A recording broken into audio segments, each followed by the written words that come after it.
안녕하세요. 미국 주시러 온 태학이 미주은입니다. 미주은 패밀리 여러분들 즐거운 마음으로 주말 보내셨는지 모르겠습니다. 제가 지난주 토요일 날 보내드린 방송은요, 제가 직접 출연하지 않고 레이 달리오 인터뷰 영상을 번역하고 자막 작업해서 여러분들과 공유를 했잖아요. 그래서 사실 이렇게 얼굴을 맞이하면서 인사드리는 것은 금요일 이후에 처음인 것 같습니다. 자, 그럼에도 불구하고 저와 주말을 마치 계속해서 함께 하신 것 같은 착각을 느끼시는 분들이 좀 계실 텐데요. 그 이유는 다름이 아니라 제가 다른 유튜브 방송에 출연을 했기 때문이죠. 지난 주말 동안요, 2번에 걸쳐서 815 머니톡이라는 유튜브 채널에 제가 출연을 했습니다. 보시는 것처럼 2개의 영상이 지금 업로딩이 되어 있는데요. 상당히 많은 수의 미주은 패밀리 분들께서 이 채널에 방문하셔서 이렇게 응원의 말씀 댓글로 통해서 남겨주셨더라고요. 그분들께 진심으로 감사의 말씀을 드립니다. 자, 이렇게 제 방송만 보지 마시고요. 여러 전문가들이 두루두루 출연하시는 좋은 방송들이 많이 있으니까 되도록이면 다양한 의견들, 특히 전문가들의 말씀을 잘 경청하면서 여러분들 나름대로의 확신을 가지고 투자를 건강한 마음 자세로 하셨으면 좋겠습니다. 자, 그래서 주말 동안 제 얼굴을 보신 분들께서는 조금 식상하실 수도 있을 텐데 그래도 월요일이니까요. 조금은 신선한 마음으로 다시 한 주를 열었으면 합니다. 자, 그러면 10월 18일 월요일에 보내드리는 오늘의 미국 주식 뉴스 바로 시작합니다. 안녕하세요. 미국 주식으로 온 대학이 미주은입니다. 오늘 미주은 방송은요, 이베스트 투자증권에서 지원해주고 계십니다. 이베스트 투자증권에 온라인 계좌 보유하시고요. 이벤트를 신청하시면 매매 수수료를 0.07%로 우대받으실 수 있습니다. 당연히 실시간 시세도 무료로 제공됩니다. 그리고 만약에 이미 타사에서 해외 주식을 하고 계신다면 그 해외 주식을 이베스트 투자증권으로 옮기시면요, 최대 100만 원을 드린다고 합니다. 뿐만 아니라 지금 아마존, 구글, 마이크로소프트 등 미국 주식 한 주를 랜덤으로 지급하는 이벤트도 진행한다고 하네요. 아마존이나 구글에 당첨된다면 정말 좋을 것 같습니다. 추가로 미주은 패밀리 분들께는요, 계좌를 개설하실 때 이벤트 코드에 미주은 입력하시고요. 딱 100만 원 이상만 해외 주식을 거래하시면 해외 주식 상품권 10달러도 추가로 준다고 하네요. 마침 해외 주식에 도전하시거나 추가로 계좌를 개설하실 거라면 이런 혜택을 누리시고 투자하시면 더욱 좋을 것 같습니다. 오늘도 변함없이 미주은과 함께 해주시는 모든 분들께 감사의 말씀을 드리며 아무쪼록 건강하고 성공적인 미국 주식 투자 이어나가시길 진심으로 바랍니다. 자, 그러면 본격적으로 미국 증시의 소식을 전해드리기 전에요, 일단 금요일 날 장이 어떻게 마감되는지만 확인하고 넘어가겠습니다. S&P 500이 0.82% 뛰어 올랐고요. 다우존스가 굉장히 좋았습니다. 1.17% 향상하는 모습이고요. 나스닥도 0.71% 올라가면서 전반적으로 3대 지수 모두 상승 추세를 보여줬습니다. 반면 러셀 2000은 마이너스 0.35%라서 유일하게 조금 소형주들이 떨어졌구나라고 우리가 생각을 해볼 수가 있는데요. 제가 개인적으로 투자하고 있는 종목들, 그리고 관심을 가지고 있는 종목들 중에서는 코인베이스가 굉장히 좋은 모습 보였습니다. 7.93% 상승했고요. 니오도 좋았죠. 3.94%, AGC가 3.89%, 아마존이요, 오래간만에 3% 이상 껑충 뛰어 올랐습니다. 이제부터는 아마존이 드디어 슬슬 발동을 거는가 하는 좀 기대감을 가질 수 있는 수치고요. 테슬라 역시도 3% 이상 올라가면서 투자자들의 기분을 좋게 해줬습니다. 로블록스가 3%, 업스타트가 2.72, C 2.64, 메르카도 리브레가 2.5% 올라가는 모습을 보여줬습니다. 자, 오늘 방송에서 처음으로 이야기를 나눠볼 종목은요, 다름이 아닌 테슬라입니다. 방금 전에 말씀드린 것처럼 지난주 금요일날 테슬라의 주가가 3% 이상 껑충 뛰어오르면서 지금 주가가 843에 와 있습니다. 대단하죠. 지난 5일 동안의 모습을 살펴봐도 좋은데요. 무려 7% 가까운 성장을 단 한 주 만에 보여줬고요. 그리고 한 달치를 살펴보면 더 좋습니다. 단 한 달 동안 15.46%, 그리고 조금 길게 봐도요, 6개월 동안 17.97이니까 거의 18% 정도 6개월 동안 성장 추세를 보여왔습니다. 자, 그런데요, 6개월 차트를 볼 때 우리가 조금만 좁혀서 보면, 즉 5월 중순부터 10월 중순까지 단 5개월 만의 모습을 보면요, 최하점 기준으로 현재 49.62니까 거의 50% 가까이 단 5개월 만에 올라왔다. 따라서 이때 주가가 많이 하락했을 때 추가 매수를 하신 분들, 그리고 새롭게 진입을 하신 분들은 벌써 50% 가까운 성장률을 굉장히 좀 즐거운 마음으로 즐기실 수 있을 것 같습니다. 어쨌든 테슬라에 투자하고 계신 분들은 최근에 굉장히 좋은 기분으로 주가 창을 바라보고 계실 거라고 생각이 되는데요. 테슬라 관련해서는요, 지난주 금요일 날 굉장히 재미있는 소식 하나가 전해졌습니다. 바로 마이클 버리 관련된 뉴스였는데요. 마이클 버리는 제가 미중 방송에서도 여러 번 언급을 한 그런 굉장히 좀 유명한 투자자입니다. 여러분들 아시는 것처럼 빅쇼트라는 영화의 소재로 활용이 된 굉장히 재미있는 일화를 가지고 있는 인물인데요. 자, 빅쇼트 영화의 밑으로 쭉 내려가시면 여기 이제 출연진이 나오잖아요. 크리스찬 베일, 여러분들 잘 아시는 세계적인 배우죠. 배트맨의 주인공으로도 활약을 했던 크리스찬 베일이 마이클 버리 역을 맡아서 세계적으로 굉장히 좀 호평을 받은 굉장히 잘 만들어진 영화가 바로 빅쇼트였습니다. 어쨌든 이 빅쇼트라는 영화의 그 주인공격인 마이클 버리가요, 고백을 하나 했는데요. 뭐라고 얘기했냐면 No longer betting against Tesla. 테슬라의 하락에 굉장히 좀 많은 투자를 했었는데 더 이상 나는 그렇게 하지 않는다라고 밝혔고요. 그리고 또 뭐라고 얘기했냐면 그가 가지고 있었던 하락 투자, 이것은 바로 트레이드였다. 따라서 장기적으로 봤을 때 테슬라를 나쁘게 생각한 적이 없다라고 어떻게 보면 변명 아닌 변명을 좀 해주고 있습니다. 자세한 내용이 굉장히 좀 궁금해지죠. 자, 그러면 과연 마이클 버리가 어떠한 이야기를 던져주고 있는지 함께 읽어보도록 하겠습니다. 자, 빅숏으로 유명한 투자자인 마이클 버리가 이번에 CNBC에 얘기했다. 금요일날 얘기했죠. 뭐라고 얘기했냐면 더 이상 테슬라의 하락에 베팅하지 않는다라고 얘기했습니다. 자, 그러면서 뭐라고 얘기했냐면 테슬라의 하락에 아직도 투자하고 있느냐라고 지금 CNBC에서 물어봤거든요. 그랬더니 아니다. 그건 단순한 단기 투자였다. 트레이딩에 불과했다는 거죠. 자, 그리고 덧붙여서 뭐라고 얘기했냐면 메디아가 아무것도 아닌 일을 굉장히 좀 뻥튀기 했다. 크게 보도했다라고 지금 얘기해주고 있는데요. 자, 그러면서 나는 결코 숏을 한 적이 없다. 하락 투자를 한 적이 없다는 거죠. 뭐라고 얘기했냐면 이런 옵션을 가지고 hundreds of million이니까 수억 달러, 수십억 달러를 하락 투자를 해본 적이 없는데 어떻게 보면 허위 보도가 됐다라고 지금 변명을 해주고 있습니다. 하지만요, 우리가 좀 자세한 상황을 살펴보면 이거는 변명에 불과하다라는 생각을 해볼 수가 있는데요. 왜냐하면 마이클 버리 같은 경우는요, 소유하고 있었거든요. 1755개의 풋 컨트랙을 가지고 있었다. 이제 옵션의 두 가지 종류 중에 이제 풋 옵션이 하락에 투자를 하는 거라고 제가 말씀을 드렸잖아요. 2분기가 마쳤을 때 그때 이제 파일링 제출한 걸 봤더니 테슬라 하락에 투자하는 풋 옵션이 무려 1755개를 가지고 있었거든요. 여기 이제 설명이 돼 있죠. 풋 옵션이라는 것은 컨트랙인데 어떤 컨트랙이냐면 그걸 가지고 있는 오너한테 권리를 주는 것이다. 주식을 팔 권리를 주는데요. 그 가격을 설정해 놓고 팔 수 있는 권리를 사는 게 바로 풋 옵션이라고 보시면 될 것 같습니다. 그리고 이제 그 원리가 설명이 되어 있는데 밸류가 올라간다. 만약에 이 주식의 가격이 떨어지게 되면 그리고 어디까지 떨어져야 되냐면 스트라이크 프라이스라는 게 있거든요. 따라서 이제 풋 옵션을 살 때 스트라이크 프라이스를 가지고 이제 사게 되는데 그 이하로 주가가 떨어지게 되면 돈을 벌 수 있는 이런 구조로 되어 있는 것이 풋 옵션이다. 그런데 이 풋 옵션을요, 10,000개 이상을 소유하고 있었다는 거죠. 자, 그런데요, 여기서 중요한 것은 하나의 풋 옵션이 타이가 된다, 연결이 되거든요. 100개의 주식과 연결이 되어 있습니다. 따라서 지금 10,000주가 넘는 풋 옵션을 가지고 있었다는 것은 이론적으로 보면 주식으로 환산하면 107만 5,500주의 하락주를 가지고 있었던 거나 마찬가지다. 따라서 이것을 밸류로 따지면요, 수억 달러에 이를 수 있다는 것이 지금 계산적으로 나오게 됩니다. 따라서 실제로 마이클 버리가 잠깐 테슬라의 하락에 투자를 한 건지 아니면 실제로 굉장히 테슬라에 대해서 안 좋은 의견을 가지고 있었는데 지금 시간이 지나서 테슬라가 엉뚱한 방향으로 주가가 계속해서 상승하니까 이러한 변명을 하는 건지는 아무도 사실 알 수는 없겠습니다. 미전 패밀리 분들 중에서도 비트코인 아니면 기타 가상화폐에 투자를 하고 계신 분들이 많이 계실 텐데요. 이분들께는 굉장히 좀 오랫동안 기다려왔던 즐거운 소식이 금요일날 들려왔습니다. 자, 이번 기사를 보시면요, The First Bitcoin Futures ETF in the US라고 써 있잖아요. 따라서 미국 시장에 드디어 첫 번째 ETF, 비트코인 관련된 ETF가 상장을 한다라고 지금 기사에 나와 있습니다. 자, 어떠한 내용인지 우리가 관심을 가지고 읽어볼 만한 그런 내용이라고 생각이 되고요.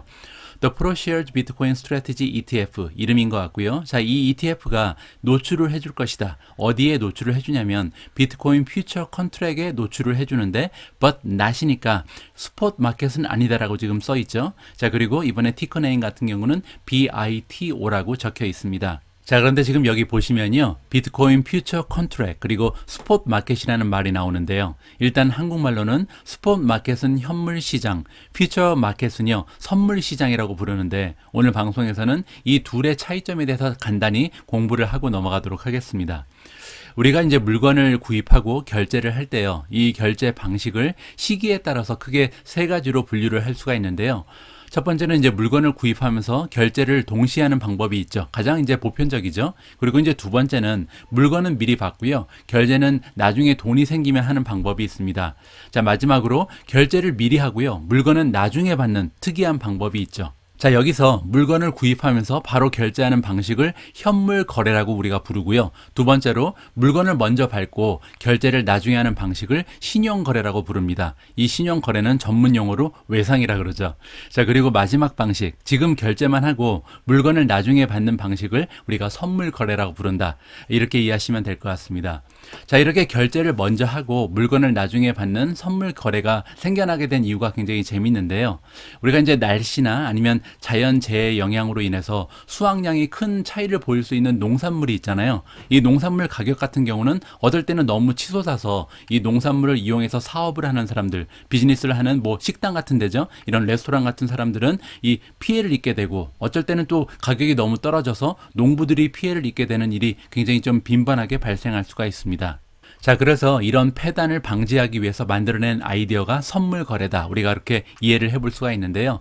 자, 그런데 이제 농산물뿐만이 아니라 원유라든지 금이라든지 은이라든지 뭐 이런 귀금속 같은 것들도 이제 계속 확대가 됐거든요. 그러면서 이제 레버리지를 이용해서, 즉 계약금만 걸어놓고도 커다란 금액을 투자할 수 있는 방법이 열리게 되는 거죠. 그래서 이제 흔히 선물 거래는 조금 위험하다라고 우리가 얘기를 하는 겁니다. 최근 들어서는 이렇게 레버리지를 이용해서 큰 수익을 바라는 사람들이 몰려 투기로 이제 변형이 되었다라고 우리가 생각을 해볼 수가 있습니다.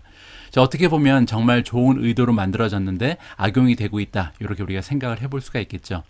아무튼 이번에 출시 예정인 The ProShare Bitcoin Strategy ETF는요, 비트코인에 투자를 하는데 선물에 투자하는 펀드다라고 이해를 하시면 될 것 같습니다. 자, 여기까지 이해를 하셨으면 다시 기사로 돌아가서 나머지 부분을 살펴보도록 하겠습니다. 자, 그런데요, 이 ETF는 아직 SEC에서, 그러니까 이제 주식시장을 관장하는 그 기관에서 포멀하게, 그러니까 공식적으로 승인을 한 것은 아니다라고 써 있죠. 따라서 아직까지 완전히 안심을 하고 있을 수는 없는 겁니다. 보시는 것처럼 프로포즈 데이트, 지금 상장을 원하는 날짜는 월요일로 되어 있습니다. 그리고 이제 파일링에 써 있는 게 월요일이라고 되어 있는 거죠. 하지만 그게 개런티는 하지 않는다. 따라서 트레이딩이 언제부터 가능해질지는 이제 승인이 직접 나서 공식적으로 거래가 시작돼야 알 수 있다라고 우리가 마무리를 해볼 수가 있겠습니다. 자, 이렇게 비트코인 관련해서 굉장히 좋은 뉴스가 들려오면서요, 비트코인과 이제 연관이 되어 있는 종목들 역시도 주가의 탄력을 받을 수 있을 거로 생각이 됩니다. 뭐 대표적인 예가 엔비디아라든지 스퀘어, 아니면 페이팔 정도가 있겠죠. 자, 이번에는요, 그 중에서 스퀘어 관련해서 굉장히 좀 호재 하나가 더 발생한 것 같습니다. 자, 지금 보시는 것은요, 잭도시의 트위터 계정인데, 이번에 비트코인 관련해서 또 하나의 커다란 뉴스를 시장에 던져줬습니다. 자, 스퀘어가 컨시더링 한다, 고려하고 있다는 거죠. 뭐를 고려하고 있냐면 비트코인의 마이닝 시스템을 만들 고려를 하고 있다. 마이닝 시스템이라는 것은 채굴 한다는 거잖아요. 따라서 이제 비트코인을 거래하는데 만족하지 않고 직접 채굴을 할 수 있는 그런 시스템을 스퀘어가 제공할 예정이다라고 커다란 또 하나의 뉴스를 던져주고 있습니다. 자, 그렇게 되면 인디비주얼, 그러니까 개인 투자자들, 아니면 이제 비즈니스를 운영하는 모든 사람들 전 세계적으로 이제 직접 참여해서 비트코인을 채굴할 가능성이 열리게 된다라고 우리가 기대감을 가질 수가 있겠죠. 자, 그리고 우리가 만약에 하게 된다면, 아직까지는 이제 컨시더링 계획에 불과하지만 만약에 시행이 된다면 우리는 우리가 개발한 그 하드웨어 월렛이 있잖아요. 이 모델을 그대로 따라갈 것이다. 그 얘기가 뭐냐면 우리가 모든 일을 다 하는 것이 아니고요. 우리는 이제 오픈 소스를 제공하고 직접 원하는 사람들이 와서 아이디어를 가지고 직접 시스템을 구축할 수 있도록 도와주겠다. 이렇게 우리가 기대를 해볼 수가 있습니다. 자, 앞에서 보신 잭도시의 트윗 내용을 다루고 있는 기사가 있어서요, 이마저 읽어보고 넘어가도록 하겠습니다. 자, 보시는 것처럼 기사의 제목에서 스퀘어의 CEO 잭도시가 비트코인 마이닝 시스템을 만들 것이다 라고 지금 기사의 내용이 나와 있는데요. 자, 아까 보신 것처럼 아직은 이제 공식적으로 확정된 것은 아니고 컨시더링 하고 있다, 고려하고 있다라고 우리가 생각을 해볼 수가 있겠죠. 자, 그러면서 이제 덧붙여서 잭도시의 생각은 뭐냐면요, 비트코인의 그 마이닝, 채굴하는 과정이 굉장히 좀 쉬워야 한다. 플러그인이라는 말이 나오는데, 플러그인은 뭐냐면 그냥 이제 스위치를 꽂으면 바로바로 실행이 되는, 이만큼 쉬워야 한다라고 나와 있죠. 뭐를 꽂냐면 리그라고 나와 있는데, 리그가 바로 이제 채굴기라고 보시면 될 것 같습니다. 따라서 비트코인을 채굴하는 것이 지금 우리 같은 개인 투자자들은 하기가 굉장히 어려운데, 이러면 안 되고요. 그냥 하나 그냥 꽂으면, 시스템에 꽂으면 바로바로 채굴이 가능한 이런 시스템을 개발하는 것이 그들의 포부다라고 우리가 이해를 해볼 수가 있겠습니다. 자, 그렇게 되면 채굴 과정이 쉬워지게 되고 점점 더 많은 사람들이 채굴에 참여하는 그런 결과가 생겨날 수 있다라고 이해가 가능하고요. 자, 지금 스퀘어의 모습이 굉장한데요. 7월 달에는 잭 도시가 뭐라고 얘기했냐면 스퀘어가 새로운 비즈니스를 만든다. 그리고 이 비즈니스는 디파이 월드에 진입하는 것이다. 디파이라는 것은요, Decentralized Finance의 약자거든요. 따라서 중간에 이제 은행 같은 매개체가 없이 개인과 개인이 직접적인 컨트랙을 통해서 이제 거래를 할 수 있는 길이 열게 되는데 이러한 것을 개발하고 있다라고 우리가 이해를 해볼 수가 있고요. 또한 9월 달에는 뭐라고 얘기했냐면 트위터의 그 CEO이기도 하잖아요. 잭 도시가. 트위터는 이제 비트코인을 가지고 팁을 줄 수 있다. 이제 컨텐츠 크리에이터가 트위터 안에도 존재를 하는데 이러한 컨텐츠를 제공하는 사람들한테 비트코인을 가지고 팁을 줄 수 있는 길을 연다. 이렇게 굉장히 좀 혁신적인 소식을 전해준 바가 있고 가장 최근에 지금 9월 13일 같은 경우는요. 스퀘어가 셀러와 그 캐시앱의 에코시스템을 연결한다. 두 개의 가장 지금 전형적인 스퀘어가 가지고 있는 가장 커다란 비즈니스 모델을 두 개를 연결을 해서 이제 컨택트리스 그러니까 터치를 하지 않고도 페이먼트를 결제를 할 수 있는 그런 시스템을 구축을 한다. 따라서 최근 들어서 굉장히 여러 가지 혁신의 모습을 동시다발적으로 보여주고 있는 기업이 스퀘어다라고 우리가 긍정적으로 평가를 해볼 수가 있을 것 같습니다. 자, 다음으로 함께 살펴볼 종목은 퀄컴입니다. 퀄컴 관련해서는요, 제가 10월 13일, 그러니까 한 5일 전이죠. 5일 전 방송에서 퀄컴의 보드가 이번에 승인을 했다. 10빌리언이니까 100억 달러 정도 되죠. 100억 달러의 그 자사주 매입 프로그램을 승인을 했다는 굉장히 반가운 소식을 주주분들께 전해드린 바가 있습니다. 자, 그리고 나서 그때 주가가 122였는데 현재 130 이상까지 올라가 있는 상황이거든요. 그런데 또 하나의 그 호재 하나가 겹쳐서 발생했다라고 여러분들께 말씀드릴 수가 있을 것 같습니다. 자, 퀄컴이 이번에 아나운스먼트를 했다, 발표를 했다는 거죠. 인크리즈는 이제 증가시킨다. 배당금을 이번에 0.68로 올려준다고 합니다. 자, 어떠한 의미가 있는지 한번 읽어보시죠. 자, 디비던드가 0.68로 올라간다. 이 0.68은 분기를 얘기합니다. 따라서 1년에 4번씩 그 분기별로 배당금을 나누어 주는데 12월 16일 날 주는 이제 4분기 배당금이 0.68로 올라간다고 보시면 되겠죠. 따라서 앞으로 4분기 동안 0.68 곱하기 4를 하면 1년에 얼마를 받는지가 계산이 되고요. 이 수치를 만약에 지금 현재 주가랑 나누어 보면 2.1% 정도 요렇게 된다. 요렇게 해서 우리가 배당률을 계산해 볼 수가 있습니다. 자, 그렇기 때문에 이 디비던드 일드, 배당률이라는 것은요, 주가가 변하면 계속해서 변화할 수 있다는 것을 여러분들께서 다시 한번 생각을 해 보셔야 될 것 같고요.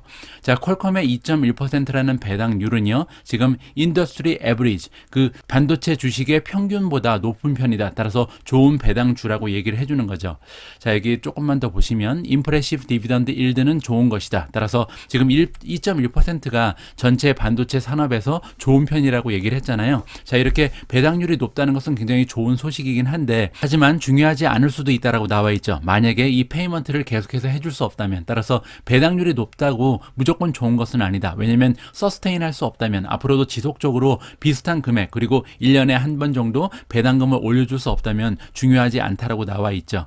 하지만 지금 퀄컴 같은 경우는요, 계속해서 이 디비던드를 커버를 쉽게 할 수 있다라고 긍정적인 메시지를 던져주고 있습니다. 자, EPS 같은 경우는 지금 5.1% 정도 앞으로 12개월 동안 떨어질 것으로 예상을 하고 있다. 따라서 앞으로 전망은 그저 그렇잖아요. 자, 그럼에도 불구하고 디비던드는 계속해서 좋은 모습을 보일 것이다. 자, 우리가 지금 예측하기로는 에스티메이트라는 것은 이제 평가를 하는데 앞으로 미래의 모습을 평가해 보면 페이아웃 레이시오가 37% 정도밖에 되지 않을 것이다. 페이아웃 레이시오는 뭐냐면요, 기업이 이제 만들어내는 어닝을 우리가 순이익이라고 부르는데 이 순이익 중에서 37%를 사용해서 배당금을 다 지급할 수 있다는 거죠. 따라서 나머지 63%는 미래를 위한 투자로 활용할 수가 있다. 따라서 현금 흐름으로 남게 된다는 좋은 소식으로 우리가 이해를 해볼 수가 있습니다. 자, 그리고 이렇게 37%밖에 되지 않는 페이아웃 레이시오는 앞으로도 계속적으로 지속적으로 우리가 배당금을 기대해 볼 수 있다라고 긍정적으로 해석을 해볼 수가 있는 거죠. 자, 바로 앞에 기사에서는요, 우리가 퀄컴이라는 기업에서 이번에 배당금을 올려주면서 2.1%라는 건강한 배당률을 주주들한테 안겨주고 있다라는 기사를 읽어봤는데요. 2.1% 갖고 성이 안 찬다. 나는 조금 더 좀 높은 배당률을 가지고 있는 종목에 관심이 있다. 이런 말씀을 하시는 분들을 위해서 제가 이번 기사를 한번 준비해 봤습니다. 자, 기사의 제목을 보시면 10 Extreme Dividend Stock, 그러니까 10가지의 익스트림 디비던드라는 것은 배당률이 엄청나게 높은 배당주를 얘기하겠죠. 그리고 이 배당주들은 업사이드 포텐셜도 가지고 있다. 따라서 주가 역시도 올라갈 가능성이 있다라는 굉장한 좀 제목을 보여주고 있는데요. 어떠한 내용인지 한번 보시죠. 자, 여기 나와 있는 것처럼 stocks were picked. 야, 이번에 그 선정된 10가지의 그 주식은요, 선택이 되었는데 어디에서 선택이 됐냐면 Top Holdings of Global X Super Dividend ETF. 자, 그러니까 쉽게 얘기해서요, 주식 종목들 중에서 디비던드 레이시, 배당률이 굉장히 높은 주식들만 모아서 만든 ETF가 있다고 합니다. 이것을 글로벌 엑스 슈퍼 디비던드 ETF라고 부르는데 티커 네임은 SDIV고요. 이 SDIV를 구성하는 굉장히 좀 탑 홀딩즈, 그러니까 가장 비중이 높은 주식 종목들을 대상으로 해서 이번에 10개의 주식을 선택을 했다라고 보시면 될 것 같고요. 그리고 또한 이런 리스트를 만드는 데 있어서 하나 더 영향을 준 것은 뭐냐면요, 얼마나 많은 헤지 펀드들이 지금 투자를 하고 있는가. 총 873개의 헤지 펀드를 분석을 해서요, 이 헤지 펀드들이 몇 곳에서나 이러한 주식 종목에 투자를 하는지 그 넘버의 순으로 이제 랭킹을 매겼다, 이렇게 생각하시면 될 것 같습니다. 자, 여기서 우리가 헤지 펀드가 얼마나 가지고 있는지에 관심을 가져야 되는 이유가 뭔지가 설명이 좀 돼 있는데요.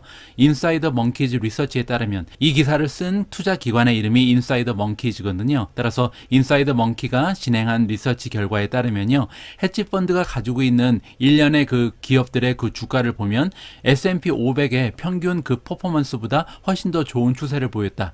2017년 3월부터 2021년 7월까지, 그러니까 한 4년 반 정도의 수익률을 살펴보니까요, 이 먼슬리 레터에 나왔던 인사이더 먼키가 가지고 있었던 헤지 펀드가 가장 좋아하는 주식들의 퍼포먼스가 186.1%였고요. 반면에 그 S&P 500의 지수를 추정하는 스파이는 100%에 그쳤다. 따라서 굉장히 좀 차이가 많이 난다라고 우리가 이해를 해볼 수가 있겠죠. 따라서 이런 의미에서 헤지 펀드가 얼마나 보유를 하고 있냐는 굉장히 중요한 투자의 가치 촉구가 될 수 있다, 이렇게 믿는 것 같습니다. 자, 이러한 기준을 가지고 선정한 10개의 주식을 한번 살펴보도록 하겠습니다. 자, 10위를 차지한 배당주는요, 글래드스톤 커머셜 코퍼레이션이고요. 지금 티커 네임은 GOOD 90입니다. 자, 넘버 오브 헤지 펀드 홀더니까 얼마나 많은 헤지 펀드가 보유를 하고 있냐면 단 6개의 헤지 펀드에서 보유를 하고 있는 종목이다. 그리고 디비던드 일드는요 6.96%라고 보시면 될 것 같습니다. 자, 그러면 9위로 넘어갑니다. 9위를 차지한 종목은요, 아폴로 커머셜 리얼 에스테이트 파이낸스고요. 티커 네임은 ARI입니다. 헤지 펀드 중에서 이 종목을 보유하고 있는 헤지 펀드는 9개, 그리고 디비던드 일드 배당률은 9.07이라는 굉장히 높은 수치를 보여주고 있습니다. 자, 다음은 8위입니다. 캡스텟 모기지 코퍼레이션이고요. CMO가 티커 네임, 그리고 헤지 펀드 중에서는 10개의 기관에서 투자를 하고 있고요. 디비던드 일드는 5.64%로 다소 낮은 수치를 형성하고 있습니다.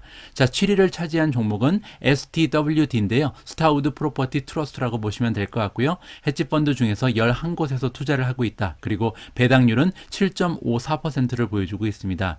자, 다음은 6위입니다. 레디 캐피털 코퍼레이션이고요. RC가 티커 네임, 그리고 헤지 펀드 중에서는 11곳에서 보유를 하고 있고요. 디비던드 일드가 무려 11%가 넘어갑니다. 굉장하죠? 자, 지금부터는 5위부터 1위까지 상위 종목을 살펴볼 텐데요. 이 순위는 다른 기사에 나와 있습니다. 자, 보시는 것처럼 5 Extreme Dividend Stock이라고 써 있는데요. 5위를 차지한 종목은 블랙스톤 모기지 트러스트고요. BXMT가 티커 네임, 그리고 이 종목을 보유하고 있는 헤지 펀드는 총 12곳이 있습니다. 디비던드 일드는 7.64%고요. 자, 4위는 안테로 미드스트림 코퍼레이션 AME 티커 네임이고요. 헤지 펀드 중에서는 16곳에서 투자를 하고 있는 종목이고요. 디비던드 일드가 괜찮습니다. 8.2%. 자, 영예의 3위는요, 치메라 인베스트먼트 코퍼레이션 CIME 티커 네임, 그리고 헤지 펀드 중에서는 총 16곳에서 투자를 하고 있다라고 이해하시면 될 것 같습니다. 배당률은 8.52%가 나오고 있고요. 자, 2위를 보겠습니다. 2위는 알보 리얼티 트러스트고요. ABRE 티커 네임, 그리고 총 18곳에서 투자를 진행하고 있는 종목이라고 보시면 될 것 같고요. 자, 배당률은 7.35를 가리키고 있습니다. 자, 그러면 이렇게 배당률도 높고, 그리고 헤지 펀드에서 많이 보유하고 있는 있는 순위로 매개원 랭킹 1위를 살펴보도록 하겠습니다. 제 1위는요. 아이온 마운틴 인코퍼레이티드입니다. IRM이 티커네임이고요. 지금 투자를 하고 있는 헤지펀드의 수는 25곳이 나와 있습니다. 일드 같은 경우는 5.52%이기 때문에 다른 10위권의 종목에 비해서는 약간 떨어지는 배당률을 나타내고 있다. 이렇게 우리가 살펴볼 수가 있었는데요. 제가 오늘 방송에서 이 특정 기사를 여러분들과 공유하는 이유는요. 사실 우리가 배당 주식 투자를 하기 위해서 투자 종목을 선택할 때 이렇게 배당률이 높은 주식들을 선택하게 되면 장기적으로 봤을 때 두 가지 정도의 추가적인 리스크가 발생한다라는 말씀을 드리기 위해서입니다. 자, 그 중에서 첫 번째는요. 배당금이 성장하지 않거나 배당금을 지급하지 않을 가능성이 미래에 있다라는 점을 말씀드리고 싶고요. 자, 그리고 두 번째로 주가 자체가 떨어질 수 있다. 이렇게 두 가지의 리스크가 있다는 말씀을 드리고 싶습니다. 사실 오늘 함께 읽어본 기사에서 1위를 차지한 아이온 마운틴 인코퍼레이티드라는 주식을 봐도요. 이 주식을 보유하고 있는 헤지펀드는 이 기사를 작성하기 위해서 분석한 총 873개의 헤지펀드 중에서 단 25개의 헤지펀드만 투자를 하고 있거든요. 따라서 전체 헤지펀드 중에서 단 3%도 되지 않는 수치입니다. 따라서 만약에 배당금이 투자의 주요 목적이라면 배당률이 조금 낮더라도요. 앞으로 성장할 가능성이 높고 앞으로 10년, 15년, 20년 시간이 흐르면서 배당금이 계속해서 올라가고 또한 주가 역시도 함께 성장할 수 있는 종목들에 투자하는 것이 조금은 더 안전한 배당주 투자의 방법이라고 저는 개인적으로 생각을 합니다. 나중에 시간이 허락이 되면요. 이런 주식들을 제가 개인적으로 좀 평가하고 모아놓고요. 미국 주식 분석 끝판왕을 기획해 보도록 하겠습니다. 자, 다음으로 준비된 기사에는요. 굉장히 오래간만에 진로우가 등장을 합니다. 진로우 관련해서 어떠한 소식이 전해졌는지 함께 읽어보도록 하겠습니다. 자, 진로우가 has reached니까 도달했다는 거죠. 어디에 도달했냐면 홈플리핑 캐퍼시티에 도달을 했다는 것은 홈플리핑은요. 집을 사서 개보수를 해서 다시 파는 거를 얘기하는데 더 이상 수용할 수 없을 만큼 많은 집을 보유했다라고 우리가 해석을 해볼 수가 있겠죠. for the year니까 적어도 올해 말까지는 더 이상 매수를 할 수가 없는 지경에 이르렀다. 이렇게 해석이 가능합니다. 따라서 will hold off, 잠깐 보류하겠다는 거죠. 뭐를 보류하냐면 더 이상 새로운 집을 사는 것은 할 수가 없는 상태라고 다시 한번 확인을 해주고 있습니다. 자, we are beyond operational capacity, 우리의 수용력을 넘어섰다라고 나와 있죠. 어느 부분이냐면 진로우 오퍼 부분에서 이렇게 수용력이 이미 초과가 됐다라고 얘기를 해주고 있는데요. 자, 그렇기 때문에 우리는 새로운 집을 더 이상 살 수가 없는 상태다.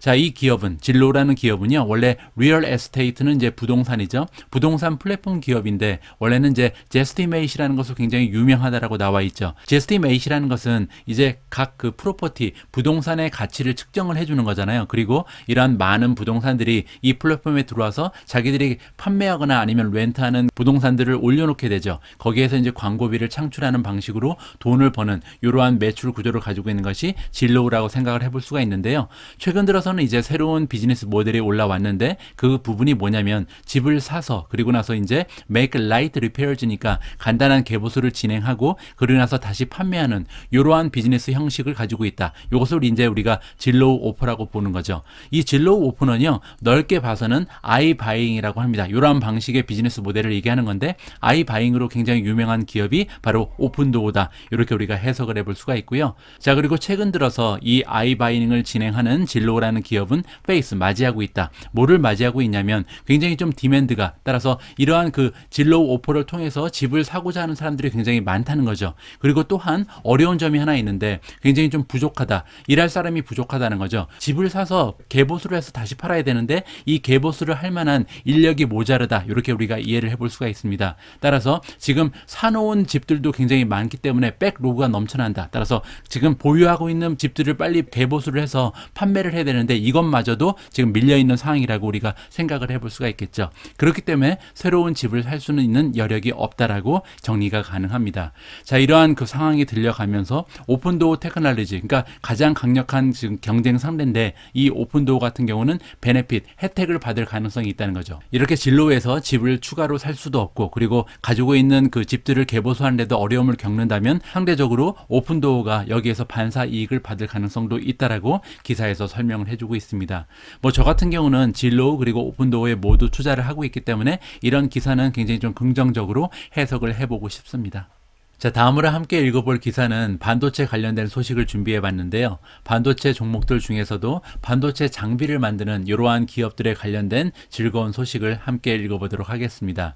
자, 이번에 파이퍼 샌들러라는 유명한 투자 기관에서 커버를 시작했다. 어디에 관련된 커버냐면요. 굉장히 많은 수의 반도체 장비 기업들을 드디어 커버를 해주기 시작했다라는 소식이 들려오고 있습니다. 자, 그러면서 이제 반도체 장비 관련된 기업들이 전반적으로 긍정적인 지금 평가를 받고 있다. 그리고 상승 추세를 보이고 있다라고 보시면 될 것 같은데, 자, 이번에 여러 개의 평가를 시작한 종목들 중에서 두 개의 주식이 가장 좋은 평가를 받은 것 같습니다. 오버웨이시니까 매수 의견을 받고 있는데요. 첫 번째 종목은 테라다임, 두 번째는 ASML입니다.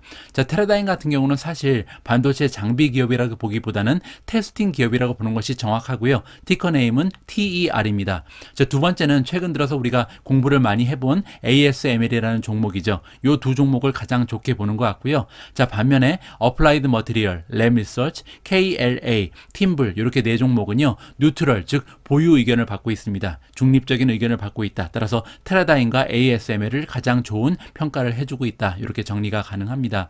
자, 마지막에 보시면요. 이렇게 파이퍼 샌들러라는 기관에서 이번에 새롭게 반도체 장비 기업에 대한 커버를 시작한 이유는 뭐냐면, 여러분들 지난주에 제가 전해드린 것처럼 타이완 세미컨덕터 TSMC에서 굉장히 좀 좋은 쿼터 그 리포트를 발표를 했고요. 그리고 앞으로 전망도 굉장히 긍정적으로 표현을 했습니다. 그뿐만이 아니라 앞으로 이제 일본에 새로운 공장 하나를 지을 것이다. 전반적으로 좀 그 파운더리 쪽에 많은 투자가 있을 것이라는 분위기가 형성이 되고 있잖아요. 이렇게 파운더리 쪽이 좋은 모습을 보인다면 파운더리 기업에 장비를 판매하는 이런 기업들도 앞으로 좋은 실적을 발휘할 가능성이 높다라고 우리가 평가를 해볼 수가 있겠죠. 자, 그런 의미에서 반도체는 어떻게 보면 서로 연결고리가 이어져 있는데, 가장 먼저 반도체 장비 기업이 반도체 장비를 판매를 하게 되면 파운드리에서 이 장비를 이용해서 추가적으로 많은 생산을 해내게 되고, 그렇게 되면 설계를 하는 기업들도 따라서 주가 상승을 도모할 수 있는 굉장히 전반적으로 분위기가 좋아지고 있다고 우리가 해석을 해볼 수가 있을 것 같습니다.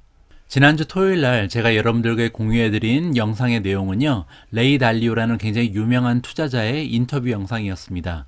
자, 이 영상에서 레이 달리오는 크게 세 가지의 메시지를 투자자들과 공유를 하고 있는데, 첫 번째로 가장 중요한 한 가지의 투자의 원칙, 그가 생각하는 가장 중요한 투자의 원칙은 무엇인지 여기에 관련된 이야기. 두 번째는 이제 비트코인의 미래에 대해서 그 자신의 견해를 밝혀줬고요. 마지막에 나와 있는 부분이 중국 시장에 대해서 굉장히 좀 긍정적으로 평가를 해줬습니다.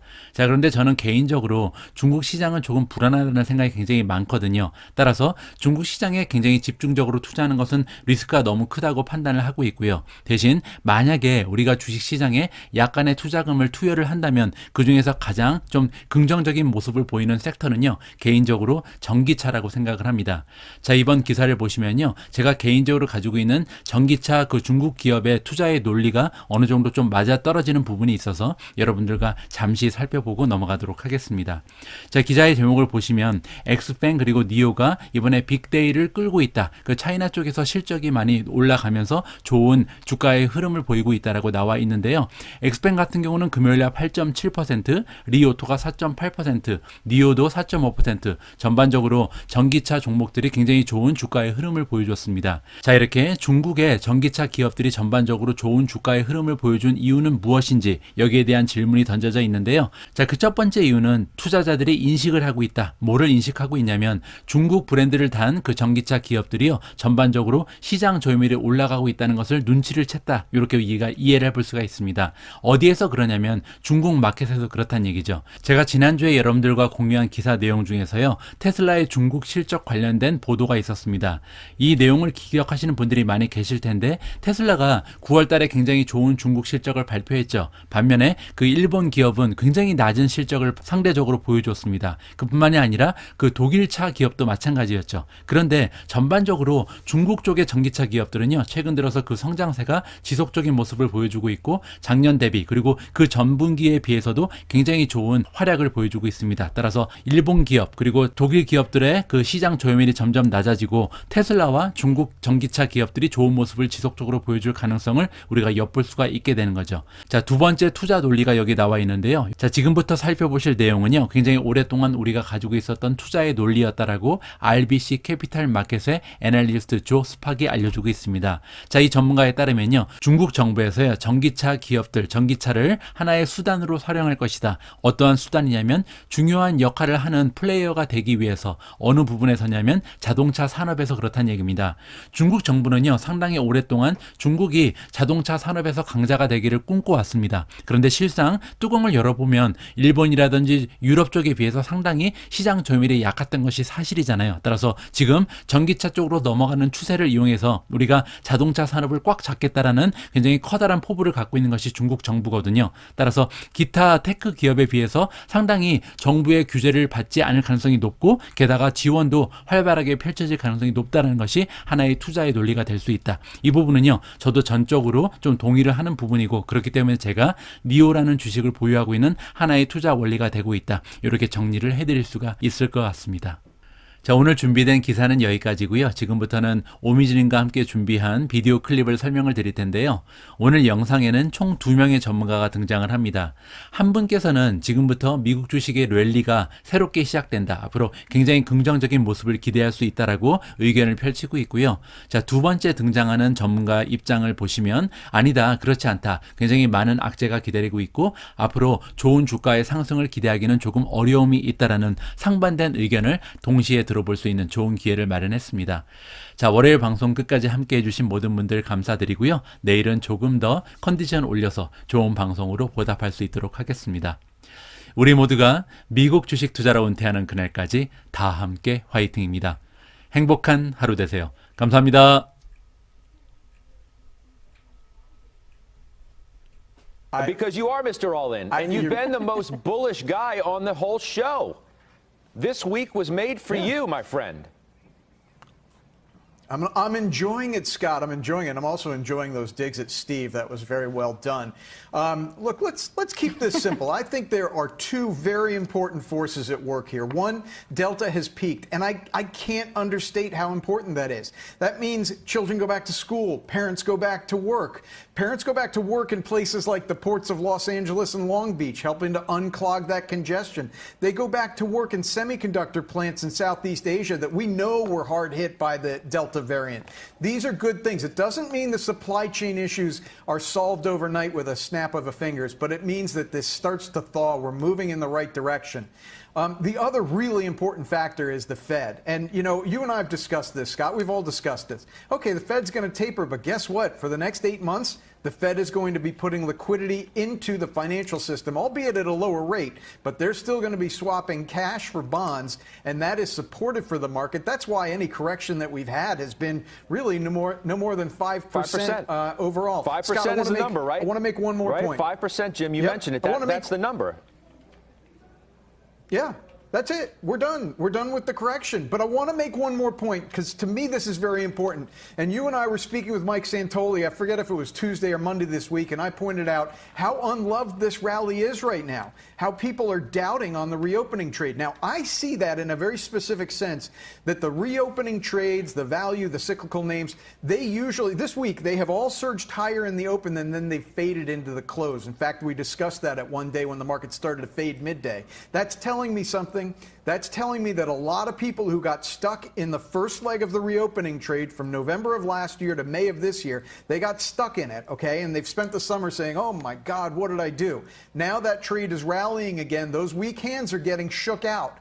But they're selling those shares to people who are going to hold it for a rally that I think will pick up steam into the end of the year. I really like that this rally is unloved right now. I like that a lot. Yeah, well, it might get more loved soon.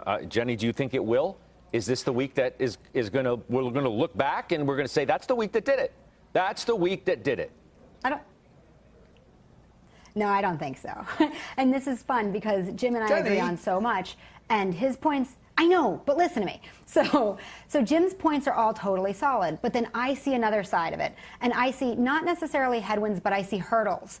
And these are hurdles not just for the next quarter, but for the next 18 months or longer, maybe next couple of years, which is $30 trillion of government debt, Yeah, Jim, you're totally right. A lot of money is still coming in between now and next summer when tapering's done, but tapering's going to be over soon enough, which means there will not be $120 billion a month being pumped in. Inflation is looking like it might be stickier than we expect. Taxes and government regulation are not getting easier. They're probably getting a little tougher. Geopolitical issues are tough. And I already said inflation, so I've got my things covered. Sorry about that. So I look at these and I think that there's just hurdles in the way. I look at the bank stock earnings, and this is John's point earlier. Those are great, but they're not necessarily indicative of what's to come because they're not facing supply chain issues, they're not facing labor cost issues, and they're not facing issues from energy prices going higher. I don't see a super rosy next quarter. Now, I'm also fully invested, right? But I think this is where it comes down to what's the magnitude of your bullishness. And this is really the question. Does this mean that we're going to be up 10%? If Jim's happy, Jim, does that mean you think we're going to be up 10%? Or does it mean you think we're going to be up 2 or 3? And I think what we're going to need to do as a society, as investors, over the next several months is start to temper our expectations. Okay. We need to understand that the last 10 years has delivered us a 16.5% annualized return. That is unlikely to be delivered in the coming 10 years. And we just need to get more realistic. Okay. So when we talk about being bullish, that's fine, but let's define it.